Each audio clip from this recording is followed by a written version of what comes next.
Hey everybody, it's Joric. Welcome back. I wanted to make this video. Subscriber Neva had asked this question to me. She had said, can you sell someone on Portugal in 2024? And maybe give some of the pros and cons of coming here just as a general video, because she said other people are doing that. And she said specifically, which is a compliment, she said, you doesn't sound like you're selling anything here. You're just giving the facts and letting people determine for themselves whether Portugal makes sense or not. So I want to answer her question, but I also I'm not looking to sell people on Portugal or looking to sell people on Spain or anything. But I will say the reality is things have changed since we moved in 2019, and when we were considering moving as far back as 2017, it's not the same Portugal today. And so the facts are the NHR doesn't exist. We still have that, and we're grandfathered in until, if we stayed long enough for the 10-year, that it would expire. Cost of living has certainly gone up. Now that's relative to many other places, but it's interesting that I just went back to Phoenix, Arizona recently, and I went shopping, and I was surprised at how much the groceries were in Portugal, in Lisbon, as opposed to how much less they were comparatively. Meaning, when we first moved and went back, we were talking, oh my God, the prices are so high back home and they're so low here.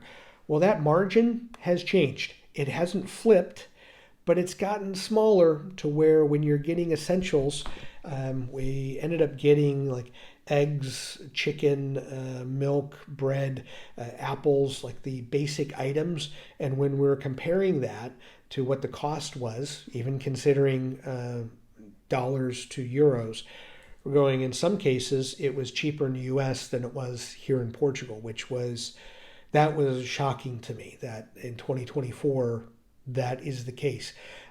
So things have changed economically. Toscas, little snack bars, they're called, in our area. When we moved, it was $6.50 for a lunch meal, a prato de dia, which is meal of the day, which usually came with a main fish or meat. Usually it's rice and potatoes on it, patata fritas, or like fries. And then something to drink, a glass of wine, water, a beer, and sometimes a dessert, sometimes not. Those were $6.50, so as low as €6.25. Now the cheapest is $10.50, and now some of them that were, the one that was $6.25 is now 13, so it's doubled in price, and it's not doubled in size, that's for sure. So the cost of living, as we looked at 2017, moving in 2019, and I've done annual cost of living videos. The food produce going out has definitely gone up, and it's increased, in my opinion, by a much higher amount than back in the US. Even though prices are bad back home, when I can find stuff cheaper back home than I can here, that's when I start questioning what's going on. Now, interestingly enough, home goods and essentials, so things like shampoo, toilet paper, the things that people couldn't get enough of during the pandemic back home, plenty here. Those items, deodorant, trash bags. Oddly enough, many of those items haven't changed hardly at all in price over the last 5 years. Whereas back home, some of those prices have really jumped. So I have not seen much of a change, or there's a big difference, big gap between household items, but not as much of a gap when it comes to food and produce. I also want to caveat, because people are going to call me out, well, if you go out to a restaurant, yeah, we don't go out very often. 99% of our meals are home cooked. So we go to the grocery store and we make them here at home, as opposed to going to a McDonald's or a sit-down restaurant. I mean, we do from time to time, but it's rare. So that's something that is kind of shocking to us, and I think might shock some people that are looking to move. The bureaucracy hasn't changed. Some things have gotten a little more automated. Some things are still a pain to be able to get. There always seems to be paperwork involved.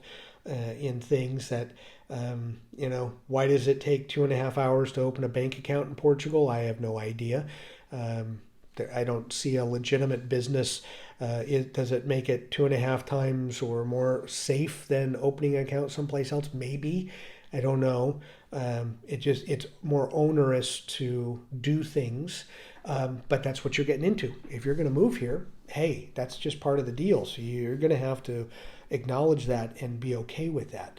Um, but as far as the other cons, I haven't really seen many. If you like to travel, we do travel, which is part of why I make a lot of travel videos, and most of my shorts are travel related shorts. Um, Nothing's really changed with travel. Price of travel's gone up. Accommodations have gone up, VRBO, Airbnb, hotels, flights. Everyone's trying to make back money lost from 2020 to 2022, I think. So, but that's no different than our home country. Things are much more expensive there. And then I thought, so that's enough. That's 6 minutes of blathering about some negatives or not so great. But I thought I'd talk a little bit about positives of coming. So if you're still interested in Portugal, so outside of tax piece, and from whatever country you're coming from, you have an understanding of the tax treaty, so you know what you're getting and not getting in Portugal as it relates to you and your home country and what you may or may not be obligated to in your home country. Getting around Europe, if you like to travel in Europe, getting around over time is going to be easier. So, for example, in Lisbon, there's a few more metro stops that are being put in that are coming up in the next year or two. So it'll make getting around the city more often, or more easy, if you're thinking about Lisbon. Getting from places, you're going to London, it's less than a 3 hour flight to get up there, less than 3 hours to get to Paris, less than 3 hours to get to Rome. So flying, you can get to a lot of cool places a lot more easily than you think. You can go all over. Trains, not so great in Portugal yet, meaning you can travel around Portugal, but the infrastructure into Spain, they're working on it, but it's not quite here yet, but it'll be here in the coming years. So if you're thinking of like 2026 to 2030 as time frame to move, by then there should be better train systems in and out of Spain, so you can go to both Iberian countries and enjoy both equally, or train to Madrid and then fly from there someplace if you choose to. Um, I would say it's very laid back. That's some of the things that don't get talked about. It's a laid back culture. I think that other than driving, people drive like maniacs in this country, and that's not a knock on Portuguese. That's a knock on Portuguese and everybody else that gets behind a wheel from every other country in the world. Everyone drives as if this is a smash 'em derby or a Formula One country. It's one big Formula One track.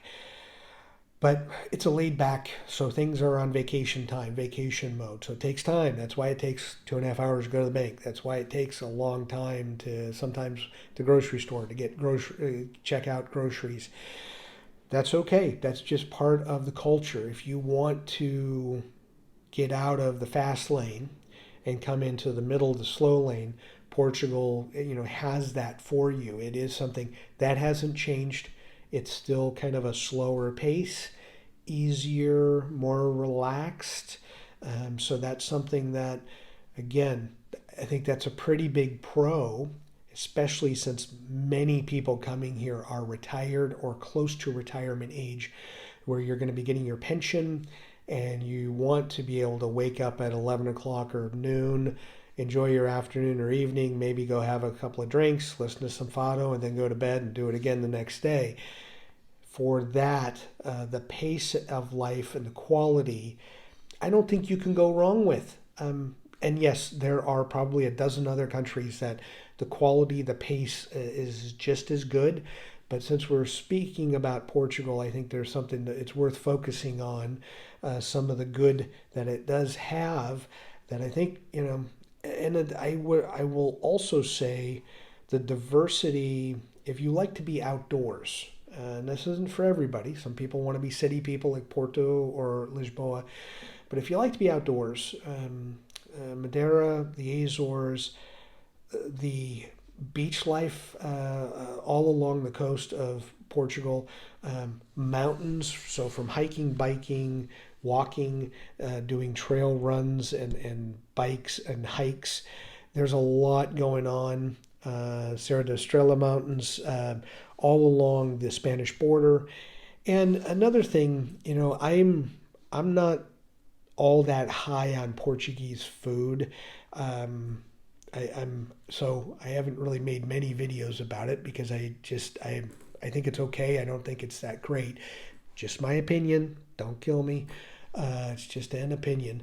But I do like Portuguese wine, and I do like, for the value and quality, what you can get for a €5 bottle of wine, or a €10, or what a €20 bottle of wine gets you in quality and variety, compared to, let's say, their more famous neighbors in Italy, or maybe some areas of Spain, noted for their wine regions. Portugal wine, fantastic. And again, if you're looking for a place where you get to relax, go at a slower pace, be able to enjoy the rest of your life, or whatever time that you want to spend in Portugal, you can't go wrong with this place.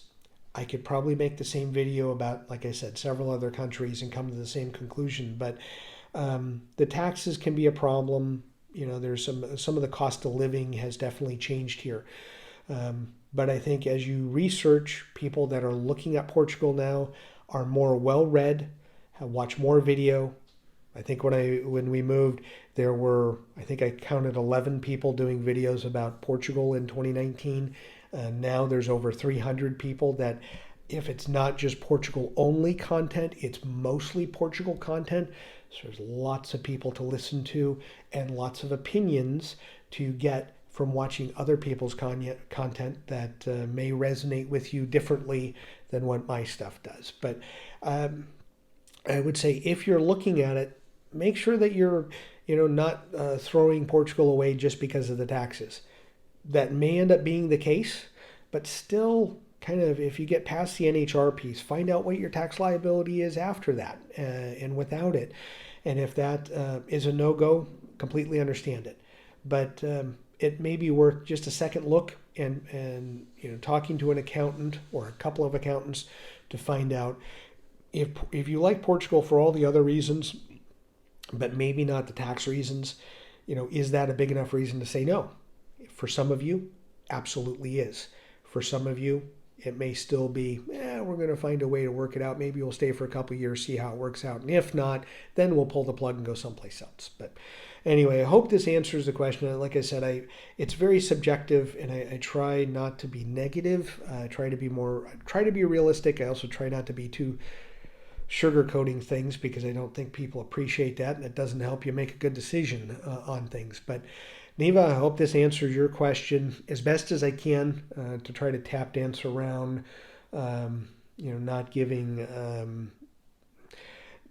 trying to give people fodder for negative comments, but also trying not to do the negatives and the positives. Everyone else has done that. You can watch other videos where pretty much everyone else has. But this is as close as I'm going to for that. But as always, thank you so much for watching and letting me ramble, and enjoy your travels.